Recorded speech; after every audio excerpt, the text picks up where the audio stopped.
Après la mort d'une personne au stade du Mont Boron, intoxiquée suite à une fuite de monoxyde de carbone, les réactions s'enchaînent, en particulier dans l'entourage professionnel de Martin Cédep, le principal suspect. L'employé de l'entreprise Chauffage et Fils a en effet avoué avoir saboté des chaudières qu'il avait installées, notamment dans les locaux du stade Versailles. On écoute Luigi Pino, directeur de la société Chauffage et Fils.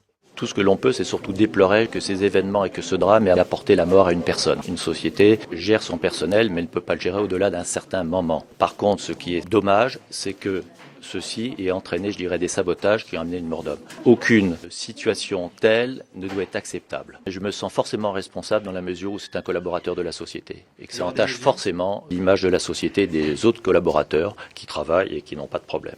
Des représentants de la CFDT au sein de l'entreprise aux dirigeants de l'association Un Toit pour moi que fréquentait Martin Cédep, tous soulignent la fragilité psychologique de l'homme de 38 ans et sa situation personnelle compliquée. Son récent divorce mal vécu et son penchant pour l'alcool pourraient avoir eu une influence sur ses actions, un discours repris par Luigi Pino. Nous l'avons rétrogradé au fur et à mesure, mais il est très difficile. On aurait pu le mettre à la porte. Chaque équipe voulait qu'il passe dans une autre équipe parce qu'il dégradait le travail. Une personne qui était en déprime et qui va dans sa spirale infernale, qui refuse tout. Il a refusé tout d'elle.